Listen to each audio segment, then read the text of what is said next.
focused on Yersinia enterocolitica, based on your provided text. Question 1. A 9-year-old boy is brought to the emergency department with fever and right lower quadrant abdominal pain for 2 days. He also has nausea and intermittent episodes of bloody diarrhea. Physical exam reveals tenderness in the right lower quadrant. His past medical history is unremarkable. A CT scan shows mesenteric lymphadenitis. He recently visited his grandparents' farm, where he consumed unpasteurized milk and played with several animals, including pigs. Which of the following organisms is the most likely cause of his symptoms? A. Campylobacter jejuni, B. Yersinia enterocolitica, C. Salmonella enterica, D. Entamoeba histolytica, B. Yersinia enterocolitica.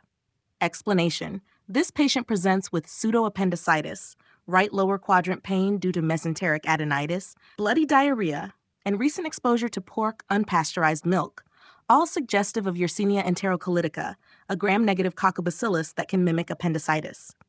A. Campylobacter also causes bloody diarrhea, but pseudoappendicitis is less characteristic. C. Salmonella may cause diarrhea, but usually without mesenteric adenitis. D. Entamoeba causes dysentery, but is more associated with liver abscess and travel to endemic regions. Question 2. A 34-year-old man presents to the clinic with joint pain in his knees and ankles that started 1 week after recovering from an episode of bloody diarrhea. He denies any prior joint disease. Physical exam shows mild swelling and decreased range of motion in the right ankle. He owns a farm with multiple cats and dogs and recalls having consumed undercooked pork recently. Which of the following best explains the pathophysiology of his current condition? A. Immune complex deposition in joints following viral infection. B. Direct invasion of joint synovium by enteric bacteria.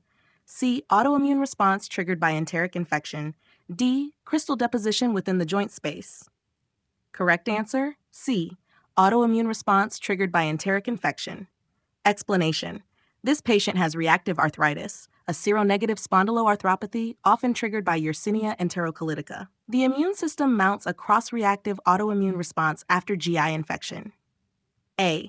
More typical of post-viral arthritis like hepatitis B. B. Describes septic arthritis, which is usually monoarticular and associated with fever. D. Suggests gout or pseudogout, which is not related to enteric infection history. Would you like more questions focused on zoonosis?